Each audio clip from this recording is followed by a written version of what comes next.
Bharatiya Janata party Madhya Pradesh के इस प्रदेश media centre में पधारे हुए लोकतंत्र के चौथे स्तंभ को मजबूती से थामे हुए सभी पत्रकार मित्रों का मैं हार्दिक स्वागत करता हूं। चुनाव का अंतिम चरण कल है, मतदान है और भारतीय जनता पार्टी मध्य प्रदेश संगठन, सरकार और हमारे वरिष्ठ नेतृत्व ने बहुत प्रतिबद्धता से, बहुत परिश्रम से इस समय का संचालन, प्रचार प्रसार और जनता तक पहुंचने के लिए किया है।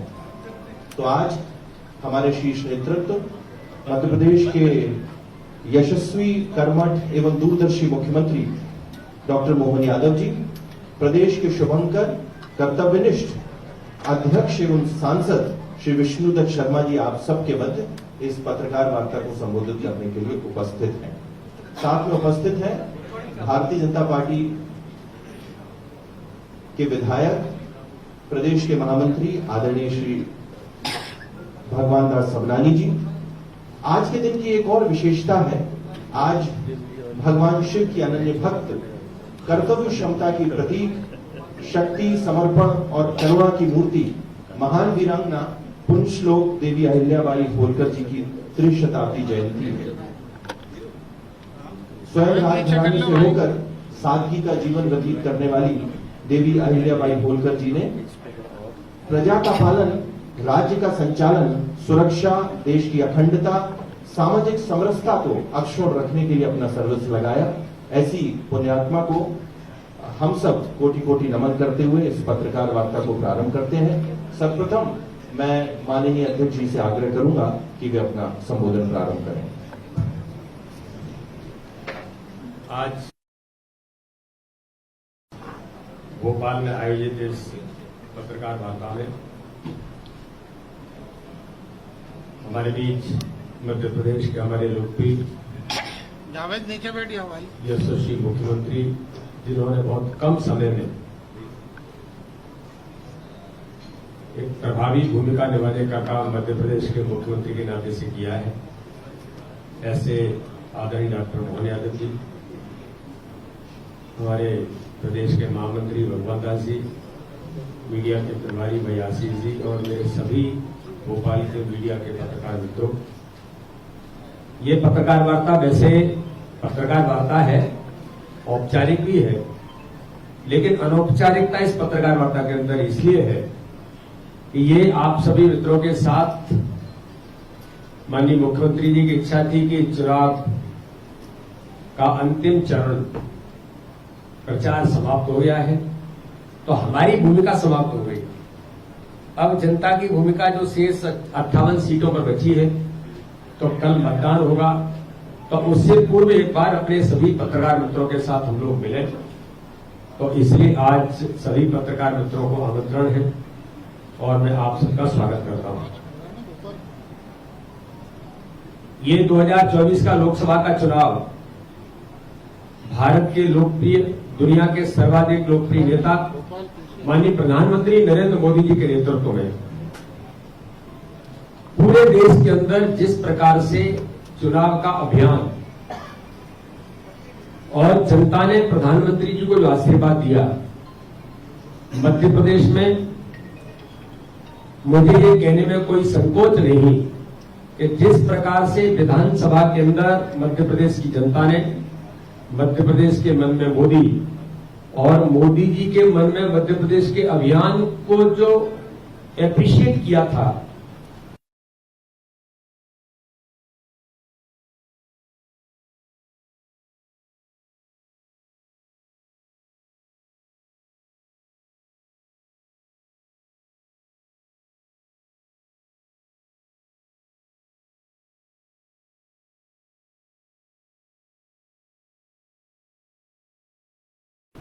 और मध्य प्रदेश की जीत का सबसे बड़ा आधार माननीय प्रधानमंत्री मोदी जी के नेतृत्व में जनता ने जो आशीर्वाद दिया, लोकसभा के चुनाव में भारतीय जनता पार्टी के माननीय प्रधानमंत्री मोदी जी को मध्य प्रदेश के अंदर भी इस चुनावी अभियान में ऐतिहासिक सफलता मध्य प्रदेश को मिलेगी। मध्य प्रदेश का हमारा नेतृत्व, हमारे माननीय मुख्यमंत्री डॉक्टर मोहन यादव जी, भारतीय जनता पार्टी का हमारा वरिष्ठ नेतृत्व, सबने मिलकर एक टीम स्पिरिट के साथ मध्य प्रदेश के लोकसभा के चुनाव को हमने जो कैंपेन किया, आज मुझे बताने में आप सबको गर्व है कि उस कैंपेन के आधार पर आज हम मध्य प्रदेश के अंदर 29 की 29 सीटें भारतीय जनता पार्टी ऐतिहासिक बहुमत से जीतेगी। हम सब लोग इस बात को जरूर कहते हैं कि प्रशंसाएं होती रहती है, कभी कभी श्रेय भी मिलते रहते हैं, लेकिन जिसको कहा जाता है ना कि मेरा आपकी कृपा से सब काम हो रहा है, करते हो तुम कन्हैया, नाम हमारा हो रहा है। तो हम सब लोग तो माननीय प्रधानमंत्री मोदी जी के नेतृत्व में उन्हें जनता आशीर्वाद दे रही है। हम लोग मेहनत और परिश्रम के साथ एक टीम भावना के साथ उनके साथ लगे हैं। इस विधानसभा चुनाव के बाद जो परिणाम आए और लोकसभा चुनाव के बाद के जो परिणाम आएंगे, 4 तारीख को जब काउंटिंग शुरू होगी, तो मुझे आपको बताने में इस बात का बड़ी गंभीरता के साथ मैं कहता हूं कि मध्य प्रदेश के अंदर राजनीतिक सफलता राजनीतिक पंडितों और विश्लेषकों के अध्ययन और शोध का विषय मध्य प्रदेश के अंदर बनेगी। हमने बूथ विजय का जो अभियान लिया था, 80% बूथों पर इस बार भारतीय जनता पार्टी विजयश्री हासिल करेगी, जो हमने हर बूथ पर चुनाव जीतने का जो संकल्प लिया है और माननीय प्रधानमंत्री मोदी जी ने भी कहा था। और दूसरी बात, जो पिछले लोकसभा के चुनाव में 58% हमें वोट मिला था, इस बार मुझे आप सबको ये बताने में गर्व है कि आगामी आने वाले 4 तारीख के परिणामों के बाद जब हम एनालिसिस करेंगे तो मध्य प्रदेश के अंदर जो हमने 10% वोट शेयर बढ़ाने की बात कही और उस पर हमारे मुख्यमंत्री, हमारी पूरी टीम ने जो अब तक मेहनत और परिश्रम किया है, मैं ऐसा मानता हूं कि हम 10% वोट शेयर बढ़ाने में सफल होंगे।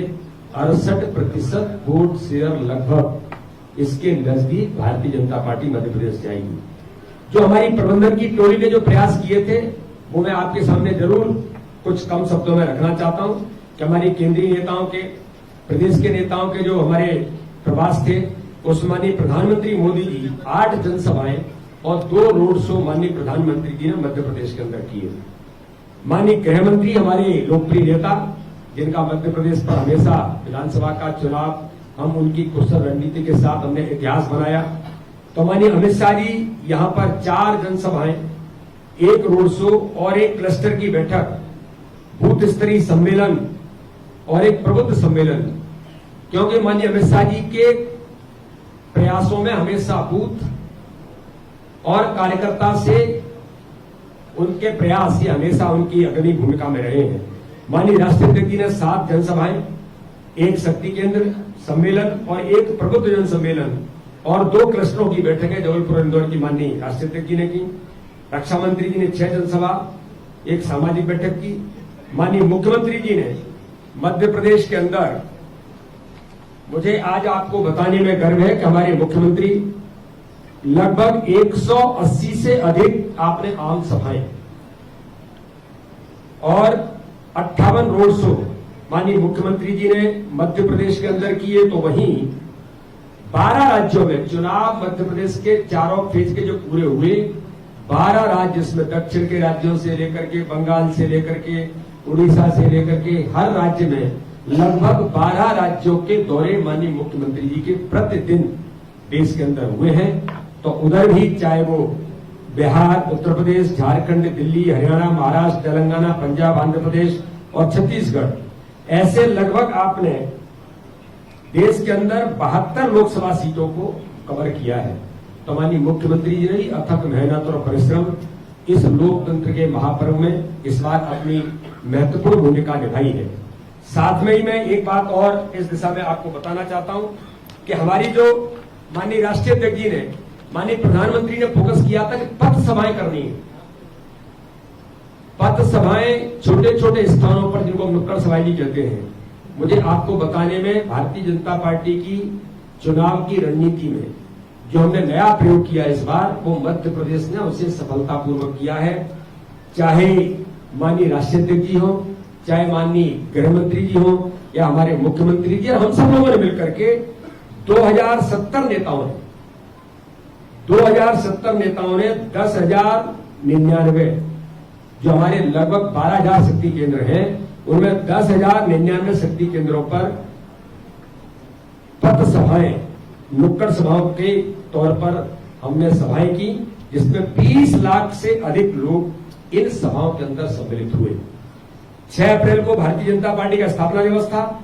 उसमें हमने बूथ पर झंडा लगाने से लेकर जो नए लोगों को जोड़ने का हमारा अभियान था, ऐसे 47,197 बूथों पर हमने इस बूथ विजय के अभियान को 6 अप्रैल स्थापना दिवस पर लिया और एक दिन में वनडे ज्वाइनिंग बूथ पर, बड़ी ज्वाइनिंग की बात मैं नहीं कर रहा हूं, ये मैं वो आंकड़ा आपको दे रहा हूं जो प्रत्येक बूथ पर हमने अभियान लिया था कि हर बूथ पर नई ज्वाइनिंग करेंगे।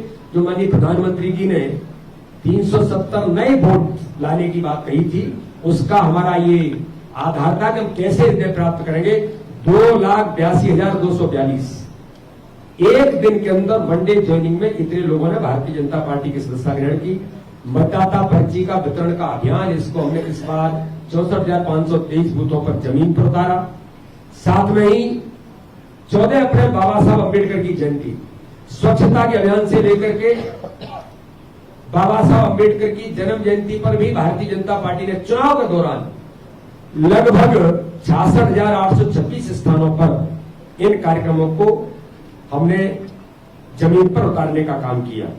साथ में ही आप देखेंगे कि भारतीय जनता पार्टी ने मतदान के दिन जो अभियान चलाया, त्रिस्तरीय अभियान रहा, कार्यकर्ताओं को फोन से जागरण, जो आपको ध्यान में होगा कि विधानसभा के चुनाव में कहा गया था कि वोट प्रतिशत बढ़ाने में महत्वपूर्ण भूमिका रही।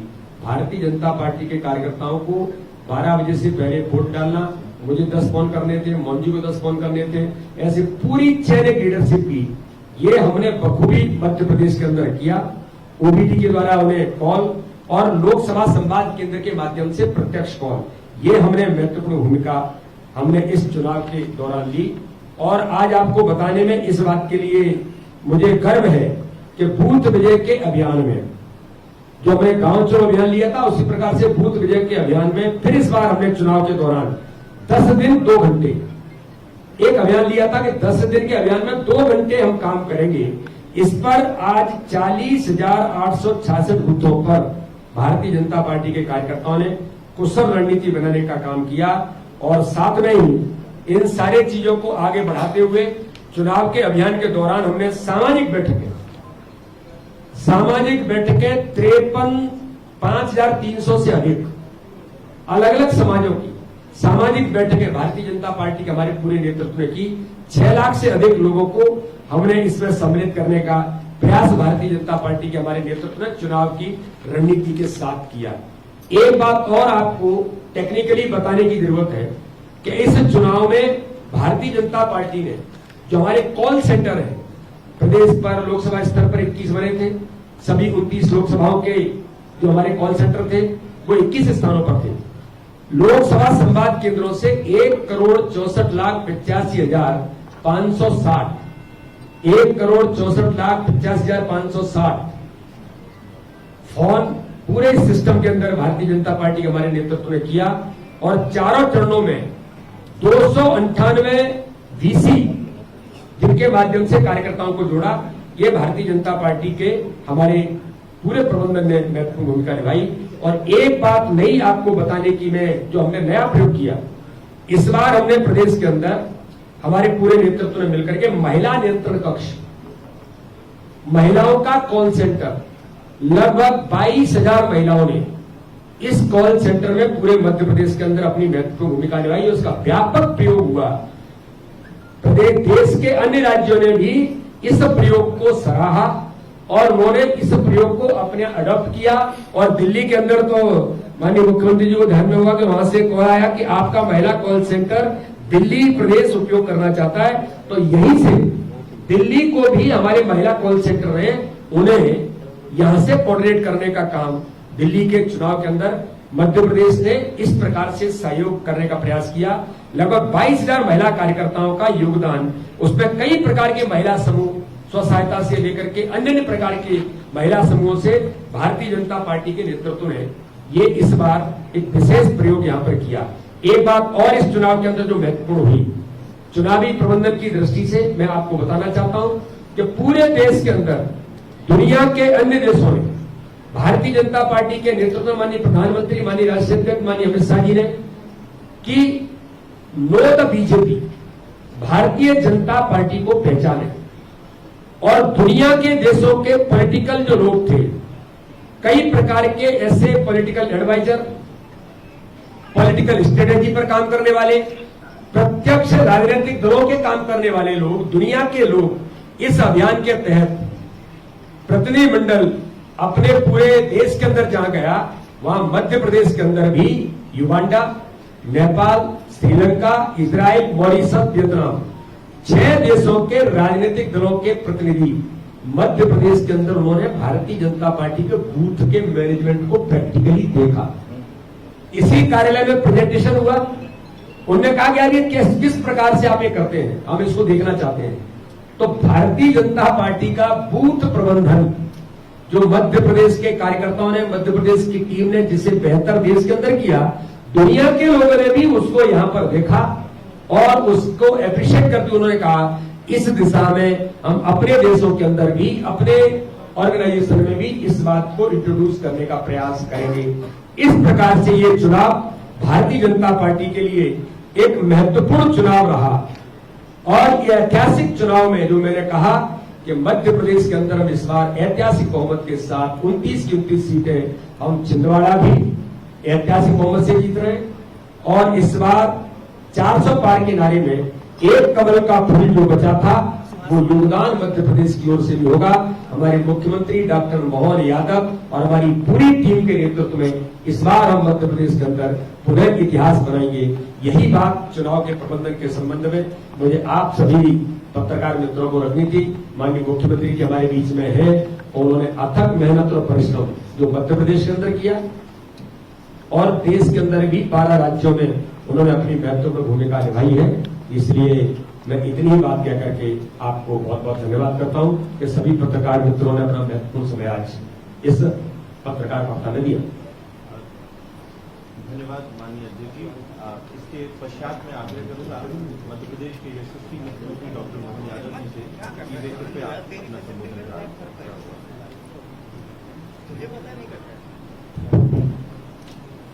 आज की इस पत्रकार वार्ता में हमारे यशस्वी शुभंकर प्रदेश अध्यक्ष श्रीमान वी शर्मा जी, इस अवसर पर मीडिया प्रभारी माननीय आशीष जी, हमारे महामंत्री और यहाँ के लोकप्रिय विधायक भगवान दास समदानी जी, इस अवसर पर आप सब माननीय पत्रकारगण, सारी बातें एक एक करके हमारे बीच में आई है जिसकी दोबारा से मैं दोहराऊं, ये थोड़ा सा समसामयिक भी होगा, लेकिन ये कई अर्थों में पूरा लोकसभा चुनाव इसका विश्लेषण करें तो अपने को कई रोचक और भाजपा वर्सेस यहाँ हमारे राज्य की बात करें तो भाजपा वर्सेस कांग्रेस पार्टी ऐसा माना जाता है कि ये दो दल यहाँ है और कमोवेश काल के प्रवाह में जो हुआ वो अलग बात है। अदरवाइज कांग्रेस ने अपनी धीरे धीरे करके जो लगातार पतन की स्थिति पकड़ी उसकी पराकाष्ठा भी मध्य प्रदेश में हुई और देश में दो उदाहरण आपके सामने देना चाहूंगा। बड़ा अलग ढंग से देखते हैं एक भाजपा की चुनाव की रणनीति कैसे होती है, चुनाव में कैसे जाना चाहिए और कांग्रेस का मनोबल कितना गिरा हुआ है इसका एहसास भी हम सबको हो रहा होगा, क्योंकि अब चुनाव के लिए हमारा प्रदेश तो पूरा हो चुका है। बचे हुए 58 सीटों के लिए कल वोट पड़ेगा, लेकिन भाजपा के इस पूरे चुनाव के अभियान में हम देख रहे हैं यशस्वी प्रधानमंत्री पूरे देश के अंदर, वैसे तो 14 से उनका आदर्श उदाहरण है कि जब वो पहली बार प्रधानमंत्री के प्रत्याशी घोषित हुए तो सीधे गुजरात से आकर के बनारस की धरती पर गंगा के किनारे चुनाव का झंडा गाड़ते हैं और पूरा चुनाव भी लड़ाते हैं और अपना चुनाव भी लड़ते हैं। हमने सबने देखा उस समय जब एक तरह से आंधी चली थी केजरीवाल की, और केजरीवाल जी का पूरे देश में जलवा था। ऐसे में केजरीवाल स्वयं उनके खिलाफ लड़ने आए थे। उस समय भी केजरीवाल को उन्होंने पटकनी दी थी। 2019 में मिलजुल करके उनके खिलाफ आए, तब भी हम सबके सामने है। और अब का चुनाव तो बहुत खुली किताब की तरह हो गया।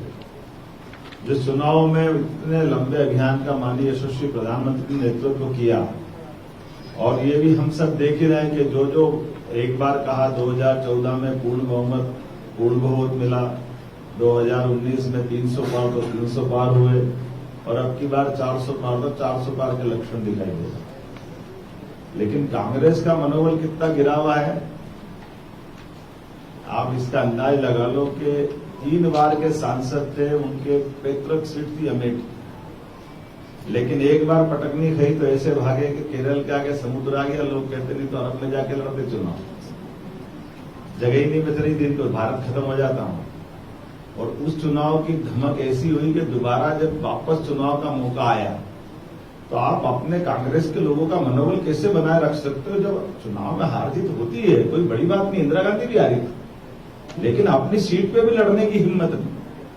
और उससे बढ़कर और एक तमाशा देखो आप कि जो जीत रहे हैं वो सीट छोड़ के भाग रहे हैं। सोनिया गांधी जी को क्या कष्ट है? इस उम्र में कोई बहुत अंतर नहीं था, लेकिन सोनिया गांधी जी जीती हुई सीट छोड़ रही हो, एक हार के भाग गए। तो आप मैदान तो वैसे मनोबल कार्यकर्ताओं का बनाओगे कैसे? इसका उल्टा देखो, माननीय मोदी जी चुनाव लड़ रहे, माननीय अमित जी चुनाव लड़ रहे, पूरे देश में कैंपेन कर रहे हैं। तो चुनाव लड़ना किसको कहते हैं? चुनाव को लड़ने के लिए आपके अंदर की आत्मा आपके साथ खड़ी है कि नहीं खड़ी, आपका मनोबल खड़ा है कि नहीं खड़ा, आप उसको फेस कैसे करना चाहते हैं। और जैसे हमने सबने देखा, अब ये कोई कारण नहीं बनता कि मध्य प्रदेश के अंदर समाजवादी पार्टी से कांग्रेस गठबंधन करे, लेकिन ये कांग्रेस का डरा हुआ अंदर का जो चोर है, जिसने पिछली बार की पटकनी, उसके पहले की पटकनी लगातार खाते हुए, ये मजबूरी के चक्कर में। और हमने देखा कि मां तो गठबंधन में दे दी, और बाकी जगह 29 में से पहली बार 27, आज तक कभी ऐसा नहीं हुआ कि 29 की जगह 27 के चुनाव कांग्रेस ने लड़ा। आजादी के बाद ये बड़ा नया इतिहास बना है कांग्रेस। और उसके बाद भी कितनी सफाई से, मैं तो समझता हूँ कितनी हिम्मत जुटा के बोलना पड़ता कि हम बहुत दमदारी से लड़े। कभी इतना ही बोलते हो लड़े कितनी सीट में, तो दम तो वैसे निकल गया जिनका बराबर की सीटों पर लड़ने का दम नहीं है। वो दमदारी किसको कहते हैं? ये शब्द तो बदलना पड़ेगा आजकल दमदारी का। दारी मतलब दम तो होना चाहिए आप में। तो ये जो वर्तमान का चुनाव है, और मुझे इस बात की प्रसन्नता है कि हम सब कार्यकर्ता होने के नाते जहां जिसको जिस जगह पर दिया मौका, उस तरह से क्या मध्य प्रदेश का चुनाव हुआ है।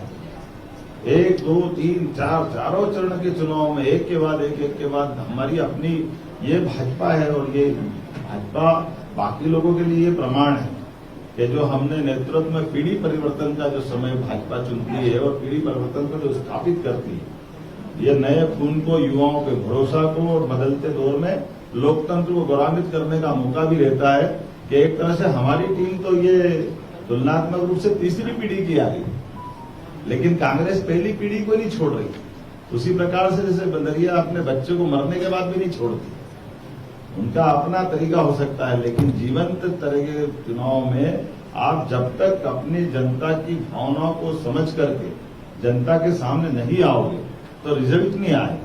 और इसीलिए पूरे देश का उदाहरण देखा हमने कि दोपहर 2 बजे, 12 बजे, 1 बजे 45, 46, 47, यहाँ तक कि मैं 48 के टेम्परेचर पे भी दिन में 12 बजे जब रोड शो कर रहा था, तो भाजपा के कार्यकर्ता उस तपती धूप में भी धूमधाम से जनता के बीच में कल साथ में थे। अमृतसर में भी 47-48 का टेम्परेचर हुआ, लेकिन यहां से पूर्व से लेकर पश्चिम, उत्तर से लेकर दक्षिण तक हर जगह जिस प्रकार का माहौल दिखा है, मैं मान के चलता हूं कि मोदी जी की सुनामी चल रही है। वर्तमान में भाजपा के पक्ष में जो माहौल बना है, निश्चित रूप से ये जो कह रहे हैं 400 पार, और ये बात सही है कि अब लोग बहाने बनाने लगेंगे, ईवीएम खराब है, ये डीएम ईवीएम दोनों मिल गए, पता नहीं क्या क्या करेंगे। लेकिन मैं आपके सबके माध्यम से आपका आभार भी मानता हूं, धन्यवाद भी देता हूं कि इतने बड़े चुनाव अभियान में, और ये अच्छी बात है सभी पार्टियों के लिए, राज्य के मुखिया होने के नाते से मैं कहना चाहूंगा कि सभी दलों ने मिलकर के आपस के अंदर हमारी अपने अपने चुनाव अभियान के दरमियान आपस में संघर्ष की नौबत हमारे यहाँ नहीं आई। हम अपने अपने ढंग से चुनाव लड़ते रहे, अपने विचारों की लड़ाई, और इसलिए मध्य प्रदेश की जो गौरवशाली विरासत थी उसको बनाए रखा है। एक दूसरे के लिए चुनाव में बोलना अलग बात है, लेकिन व्यक्तिगत कटुता वाले कोई घटनाक्रम को सभी कार्यकर्ताओं ने टाला और बहुत स्वस्थ वातावरण में अपनी अपनी बात रख करके कहने का मौका दिया और उसका परिणाम यह आया कि हमारे चारों चरण में एक भी किसी भी पार्टी के साथ किसी प्रकार का परस्पर कोई मनमुटाव हो जाए ऐसा अवसर नहीं आया। मैं धन्यवाद देना चाहूंगा पूरे प्रदेश की जनता को, विपक्ष वालों को भी धन्यवाद दूंगा। हमारी जवाबदारी पक्ष की होती है तो विपक्ष की भी जवाबदारी, जिनने दोनों तरह से इसको निभाया। मेरी अपनी बात तो खत्म हो गई। अब ये बात सही है कि मैं जहां बैठा हूं तो ये दुविधा भी महसूस कर रहा हूं कि ये चुनाव की बात करने के लिए हम प्रेस में जरूर बैठे हैं, लेकिन लोग सरकार की बात करेंगे, पर मैं कह रहा हूं 5 साल है, जल्दी क्यों करो। तो इसलिए उम्मीद करता हूं कि बातें सरकार में कर लेंगे। आज तो चुनाव की बात करें क्योंकि चुनाव को लेकर प्रेस कॉन्फ्रेंस है। मैं एक बात, मेरे जो 29 लोकसभाओं के 171 विधानसभाएं और 192 अलग अलग प्रकार के कार्यक्रमों में सहभागिता रही। मैं झारखंड में भी 6 दिन था, तो जो संथाल का क्षेत्र है उनका राजमहल, गोड्डा, इन 3 लोकसभाओं में मैं 6 दिन जो प्रयास हो सकते हैं। तो मैं पहले जब भारतीय जनता पार्टी में आया था तो सबसे पहले मेरा केंद्र दुमका में ही था उस समय। तो मैं लोकसभा और विधानसभा दोनों चुनाव मैंने वहां उस समय वहां पर मुझे काम करने का अवसर मिला था, तो अभी फिर मैं वहां होकर आया हूँ। और एक दिन मैं और माननीय मोहन जी के साथ मैं हमीरपुर लोकसभा के अंदर भी, जो कि मेरी लोकसभा से लगा हुआ है, इसलिए वहां भी एक दिन हमारा दौरा हुआ था। इस पूरे चुनाव अभियान में हमने मेहनत की, सबने मिलकर के मेहनत की, टीम स्पिरिट के साथ मध्य प्रदेश की भारतीय जनता पार्टी ने जो भूमिका निभाई उसमें आप सभी पत्रकार मित्रों का भी किसी न किसी रूप में आपका बड़ा योगदान है। आपने हमें हर प्रकार से सहयोग जो अपेक्षा थी उसके अनुसार भी और अपेक्षा से ज्यादा बढ़कर के भी किया। और इसलिए जैसे हम प्रयास कर रहे थे तो आपने भी मध्य प्रदेश के इस चुनाव में महत्वपूर्ण भूमिका निभाई है। इसलिए मैं सभी पत्रकार मित्रों का बहुत हृदय से भारतीय जनता पार्टी की ओर से आपका धन्यवाद भी करता हूं, आपका आभार व्यक्त करते हैं और प्रदेश के सभी मतदाता भाई और बहनों का भी आज बहुत बहुत आभार, बहुत बहुत धन्यवाद। एक मिनट, सबसे पहले तो जिसका नाम, एक मिनट रुकिए, सबसे पहले तो कुछ ये जो प्रश्नोत्तर का जो एक सेशन है वो हम प्रारंभ करते हैं, उसके उपरांत हम सब भोजन के लिए आमंत्रित हैं। विपिन श्रीवास्तव जी से आग्रह, सबसे पहला प्रश्न करें। आपने कहा कांग्रेस का कार्यकर्ता, लेकिन राहुल गांधी ने कांग्रेस का कार्यकर्ता बब्बर शेर है और प्रधानमंत्री को जब डिबेट के लिए आमंत्रित किया था तो वो मौन धरने पर बैठ गए, मौन रखते, मौन खाना पर बैठ गए। मैं तो इतना ही जानता हूं, डिबेट उससे की जाती जो डिबेट लायक हो। ये अपने अंतरंग में झांक के देख ले, जिनने पहले सुप्रीम कोर्ट में माफी मांगी आरोप लगाकर, ये तो सबके सामने गवाह है। राफेल का विमान और जो बात बोली गई थी, तो जिसकी भाषा, जिसके विचार, जिसका ही आधार नहीं है, उससे क्या डिबेट करें।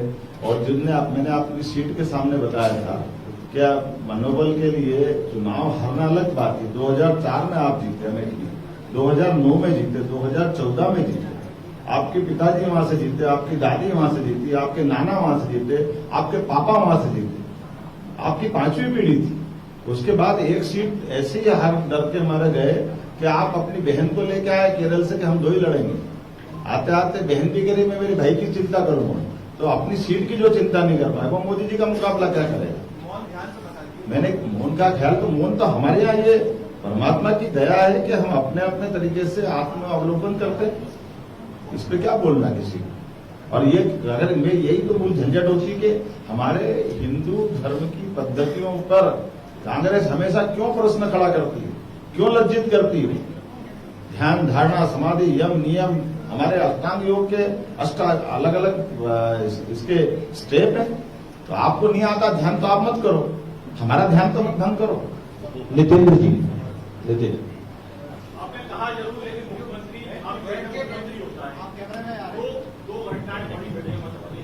अभी चुनाव में तो अरे मैं अभी यहाँ के बात करूंगा बात नितिन जी विषय में निकल। नितिन जी अभी आते हैं एक मिनट सुनील जी प्रश्न पूछिए।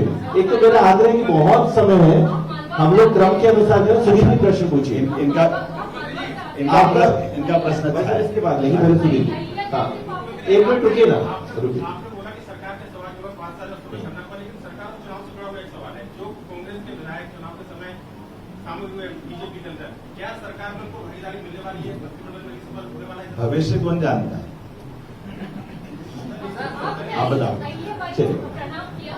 आप मालवा से आते हैं और मालवा के पूरे देश की नजर रही है और मालवा में ही वरिष्ठ बीजेपी के नेताओं ने कहा है कि इसकी क्या जरूरत थी, जो हुआ था इंडिया की नगरी इंदौर में।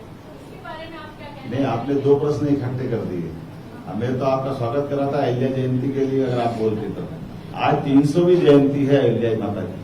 मैं यहाँ पुष्पांजलि कर रहा हूँ, उसके पहले पार्टी कार्यालय में माननीय अध्यक्ष के साथ हमारा तो सुन लो, आपने प्रश्न पूछिए। फिर तीसरी बात, हमने माननीय इंदौर में जाकर के एक बड़ा कार्यक्रम उसमें सम्मिलित होने वाला हूँ।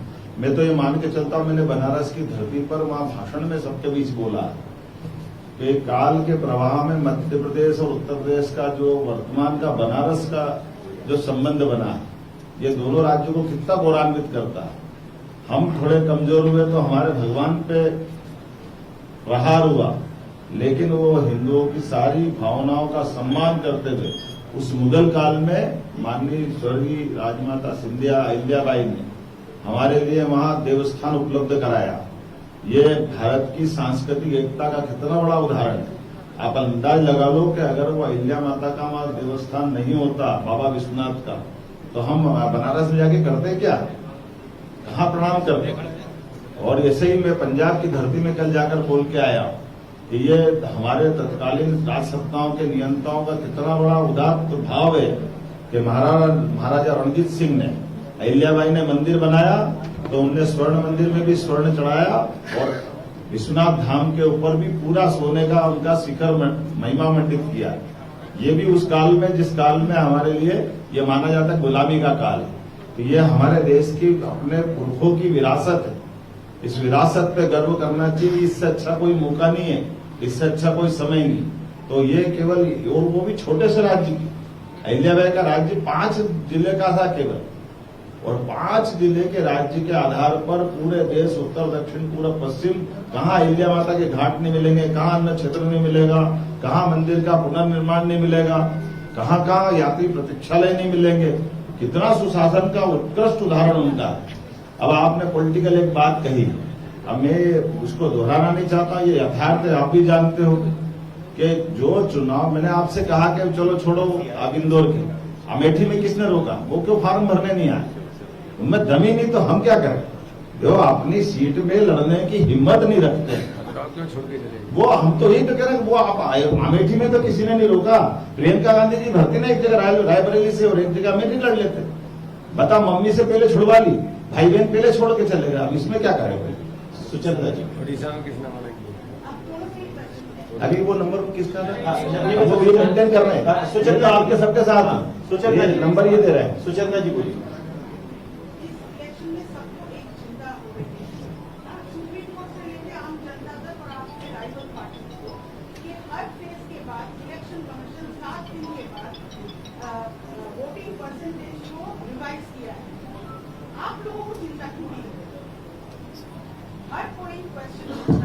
दीदी शॉर्ट प्रश्न, दीदी शॉर्ट प्रश्न आ गया, बैठिए प्लीज। देखिए, दोनों बातें, मैं तो मेरे जगह, और मैं आदर्श मानता हूं सचिन तेंदुलकर, विराट कोहली, धोनी को, कि जब वो बैट पे बाल का बल्ला घुमाते हैं अपना, तो पलट के नहीं देखते छक्के पे गई कि नहीं गई, वो अपने आप गई समझ लो। तो हम तो जिस दिन चुनाव लड़के आते हैं और चुनाव के अंदर जनता का जो चेहरे पे आत्मविश्वास दिखता है, तो हम मान के चलते कि चुनाव का परिणाम निश्चित हमारे पक्ष में आ रहा है, इसमें कोई विचार की बात नहीं। ये सारा चोर उनको खाता है जिनको लगता है कि कैसे भी करके छीका टूटे, हमारा आनंद आ जाए। दिल्ली के भाग से छीका टूटने वाला नहीं है। निश्चित रूप से परिणाम खुली आंखों से दीवारों पे दिख रहा है, और इस परिणाम के आधार पर भाजपा की फिर सरकार बन गई। प्रमोद शर्मा। सर, आपने प्रचार के दौरान कई जगह कहा मथुरा में आनंद आएगा। और एक यूसीसी भी है मेरा एक मिनट प्रमोद जी, अध्यक्ष जी कुछ कह रहे हैं जी। अब मेरे को आप बताओ, तुम्हारा मथुरा वाले ने क्या बिगाड़ा? ये तो डंके की चोट बोलता हूँ। जब अयोध्या में भगवान राम मुस्कुरा रहे हैं, बाबा महाकाल का महालोक का आनंद आया है, तो मथुरा भी आनंद देगा, उसमें क्या बड़ी बात है?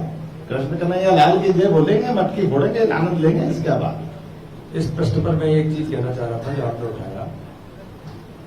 देश के अंदर 55 वर्षों तक राज करने वाला राजनीतिक दल आज इतना हल्का हो सकता है, आज का नेतृत्व इतना कमजोर हो सकता है कि वो इस प्रकार की चीजें समाज के अंदर ला। इलेक्शन कमीशन है, उसकी ट्रांसपेरेंसी पर हम प्रश्न खड़ा नहीं कर सकते।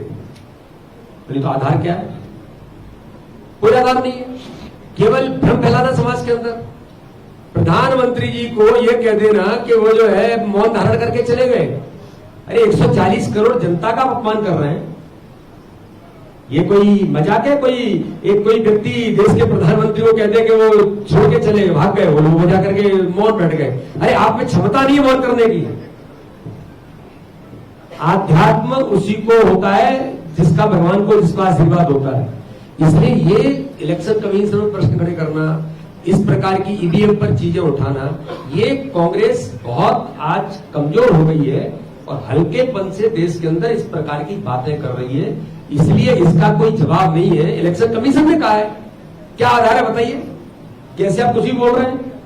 देश की संवैधानिक संस्थाओं पर थोड़ा विश्वास करना चाहिए।